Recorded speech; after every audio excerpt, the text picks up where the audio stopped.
Today, if I am envious of anyone, I would say it is the Malayalam writers and actors. Always, So this- always. आज हर कोई Malayalam film industry की तारीफ कर रहा है। इतना ही नहीं, लेकिन इसके कंपैरिजन में कुछ लोग बॉलीवुड की बैशिंग भी कर रहे हैं, जो कुछ हद तक शायद ठीक है करना। लेकिन मैं समझता हूँ हमें इमोशनल हुए बिना मलयालम फिल्म इंडस्ट्री और हिंदी फिल्म इंडस्ट्री दोनों को ही परखना चाहिए। सिर्फ 2024 में मलयालम फिल्म इंडस्ट्री ने हमें कुछ बेहतरीन फिल्में दी हैं, जिनकी वजह से पूरे इंडिया में इस इंडस्ट्री को लेकर अब ज़्यादा अवेयरनेस फैलने लगी है। कुछ हफ्तों पहले जब मैंने best actor in India today का वीडियो पब्लिश किया था, तब अनगिनत कमेंट्स में लोगों ने मेरे उस क्लेम को चैलेंज करते हुए ये कहा कि मुझे ललितन और ममूका की पुरानी फिल्में देखनी चाहिए और क्यों ये दोनों इंडिया के बेस्ट एक्टर्स हैं और ना कि वो जिनके बारे में मैंने वीडियो में जिक्र किया। ममूटी और मोहनलाल के बीच मोहनलाल ज्यादा प्रिफर्ड थे। मैं एक सिनेमा लवर हूँ और मलयालम फिल्म इंडस्ट्री का बड़ा फैन भी।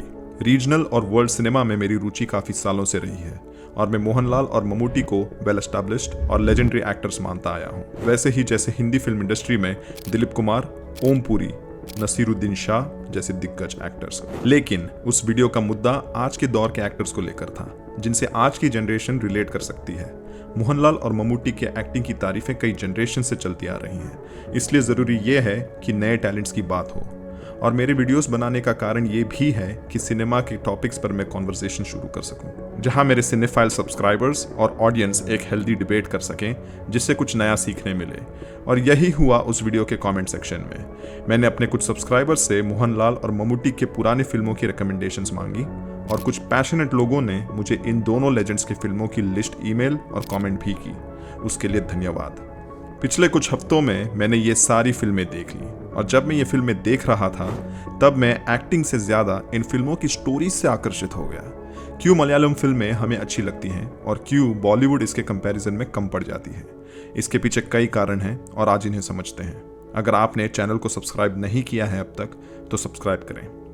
जब हम कोई भी रीजनल सिनेमा देखते हैं, फिर वो कन्नड़ा फिल्में हो, मराठी फिल्में, बंगाली या फिर गुजराती फिल्में, हम इनसे कनेक्ट जल्दी कर लेते हैं। इसके पीछे का कारण है इनकी ग्राउंडेड स्टोरीज। हम हमारे रीजन ऑफ बिलोंगिंग के कल्चर और ट्रेडिशन से रिलेट कर पाते हैं। ये हमारे लाइवलीहुड का एक बड़ा हिस्सा होती हैं। और मलयालम फिल्म्स अपने ट्रेडिशंस और कल्चर से डीपली रूटेड हैं। जब मैं ये फिल्में देख रहा था तब मुझे साउथ इंडिया के रिच कल्चर का आभास हुआ। जैसे वनप्रस्थम में एक कथकली आर्टिस्ट के लाइफ की ट्रेजेडी को खूबसूरती से दिखाया गया है, या फिर रीसेंट फिल्म्स की बात करें तो बैंगलोर डेज में ये बताया गया है कि कैसे केरला का यूथ बैंगलोर जैसे बड़े सिटी को रोमांटिसाइज करता है, या फिर सी यू सून जो यूएई में रहने वाली एक लड़की की डार्क कहानी है। इस स्टोरी से मलयालम कम्युनिटी ज़्यादा कनेक्ट कर पाती है क्योंकि सालों से केरला की पॉपुलेशन गल्फ में माइग्रेट करती आ रही है। जब रियल लोगों की रियल स्टोरीज पेश की जाती है तो उस फिल्म की रिलेटेबिलिटी बढ़ जाती है।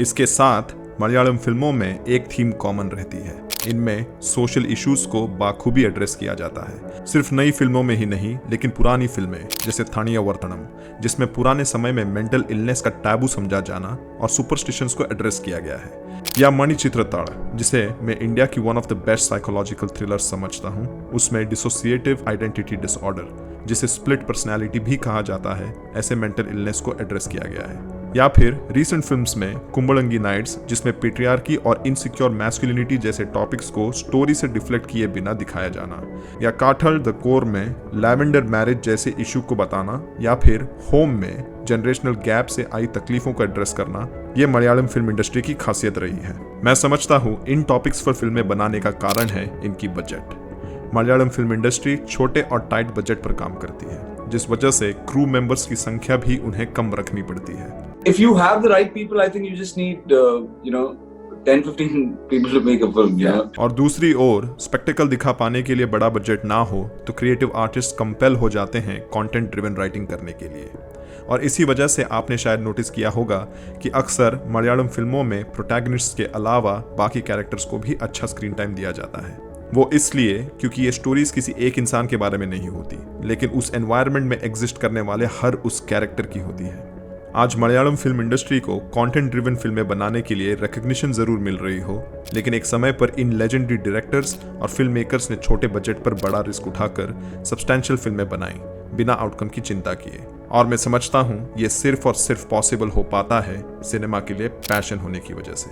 और यही पैशन आज मलयालम फिल्म फैमिलीज के सेकेंड जनरेशन में भी दिखाई देती है, जब नेपोटिज्म की बात आती है तब हम अक्सर इसे एक बुरे नज़रिए से देखते हैं, लेकिन अगर मलयालम फिल्म इंडस्ट्री को दूसरे फिल्म इंडस्ट्री से कंपेयर किया जाए तो नेपोटिज्म का ये डिबेट इनसिग्निफिकेंट लगने लगता है।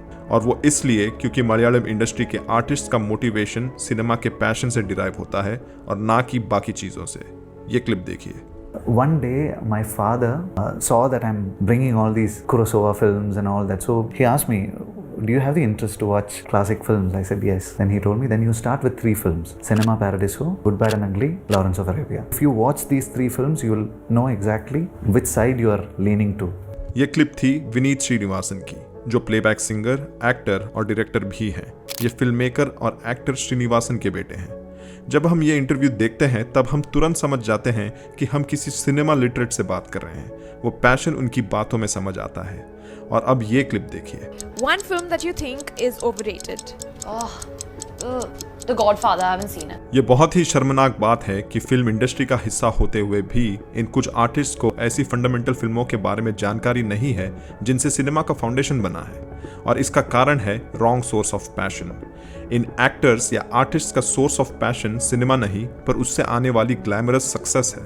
और यही बात मलयालम आर्टिस्ट को अलग बनाती है। वो बस अच्छी फिल्में और अच्छा काम करने में रुचि रखते हैं। उनका सोर्स ऑफ पैशन सिर्फ और सिर्फ सिनेमा है, जिस वजह से वो क्वालिटी फिल्में हमें लगातार देते हैं। The most I expect from all that I do is just an acknowledgement, just smile, nothing more, I tell openly that don't watch my bad films, watch it only if it's good, मैं समझता हूँ जब किसी चीज़ में हमें potential दिखाई दे तो हमें उसे हमारी कैपेबिलिटी में जितना हो सके उतना सपोर्ट करना चाहिए। और यही केरला गवर्नमेंट ने भी किया अपने स्टेट की अच्छी फिल्मों को देखकर। 1970 से केरला गवर्नमेंट ने फिल्मों को सब्सिडीज देना शुरू कर दिया था। 1975 में केरला गवर्नमेंट ने 50,000 रुपये तय किए एज सब्सिडी फिल्म्स की प्रोडक्शन के लिए। इस एनकरेजमेंट की वजह से 1978 में 126 फिल्मों में से 86 फिल्में मलयालम फिल्में थी। और आज भी केरला गवर्नमेंट एक्टिव इंटरेस्ट रखती है सिनेमा को सपोर्ट करने में। 2019 में 3 करोड़ रुपए की सब्सिडी दी गई फीमेल फिल्म मेकर्स के लिए ताकि सिनेमा में इंक्लूसिविटी बढ़ जाए। इससे केरला स्टेट की प्रोग्रेसिवनेस साफ दिखाई पड़ती है। वो अच्छी तरह समझते हैं कि सिनेमा सोसाइटी का एक अहम तत्व है। इसी तरह की बैकिंग की ज़रूरत इंडिया के दूसरे रीजन्स में बनने वाली कुछ बेहतरीन इंडी फिल्मों को भी है, जो दुख की बात है कि इंडियन गवर्नमेंट आज नहीं देती। इन फिल्मों को प्रोड्यूस करने में जो पैसा लगता है वो हमें दूसरे देशों से मांगनी पड़ती है। Payal Kapadia's film happened because of the French fund. India did not even give the rebate promised to that film. It has still not been given. Sandhya Suri's film was funded from UK Film Lottery Fund. Karan Kandhari's film was funded from UK. Constantine's film was almost self-funded and a company that funded it. He got no support from India. India just likes to take credit for a lot of things. They do not support these films. They don't even support these films to release in cinema. Payal Kapadia's last film also won at Cannes. Has it released in India? Support ना मिलने के कई वजह हैं, लेकिन इसका सबसे बड़ा कारण मैं समझता हूँ पॉलिसी मेकर्स की इलिटरेसी और लैक ऑफ एजुकेशन है। जब हमारे पॉलिसी मेकर्स काबिल हो तो सिनेमा जैसे अहम चीज़ों पर भी ध्यान दिया जा सकता है। और लिटरेसी ही मलयालम फिल्मों के बेहतर होने का आखिरी और बड़ा कारण है, जो पहले बताए गए बाकी कारणों की मेन वजह भी। जी हाँ, केरला के गवर्नमेंट, उसके फिल्म मेकर्स और सबसे ज़्यादा ज़रूरी आप सभी जो ये वीडियो देख रहे हैं, मतलब मलयालम फिल्मों की ऑडियंस की लिटरेसी। जब मैंने मेरी सबसे पहली वीडियो पब्लिश की थी तब उसमें मैंने ये डिस्कस किया था कि क्यों इंडियन सिनेमा की हालत आज ऐसी है। मैंने ऑडियंस की सोफिस्टिकेशन को लेकर बात की थी और अच्छे सिनेमा से इसके कोरिलेशन को लेकर भी कुछ पॉइंट्स रखे थे।